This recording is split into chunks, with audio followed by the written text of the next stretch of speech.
நான் உட்கார்றதுக்கு முன்னாடியே சொல்லணும்.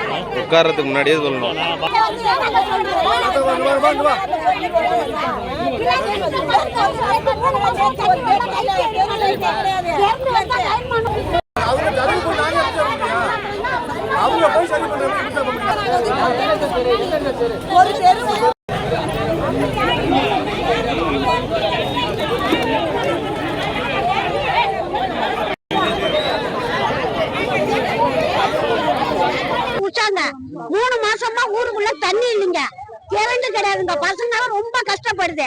நாங்க போய் வெளியூர்ல தண்ணி கொண்டு வந்து நாங்க சமைக்க வேண்டிய இருக்கு. பஞ்சாயத்துல 10 தடவை நாங்க சொல்லிட்டோம், அவங்க கண்டுக்க மாட்டேங்கிறாங்க. ஒரு தெரு அமைஞ்சாலும் கண்டுக்க மாட்டேங்கிறாங்க, தண்ணி வந்தாலும் கண்டுக்க மாட்டேங்கிறாங்க. நாங்களும் 3 மாசமா பொறுத்து பார்த்துட்டு தான் நாங்க ரோட்டுக்கு வந்தோம். இப்ப எல்லாரும் பொது பம்பு கிடையாது, பொது இடம் கிடையாது. நாங்க போய் ஒரு அடி பம்பு வைங்கன்னா பொது இடத்த காட்டுங்கிறாங்க.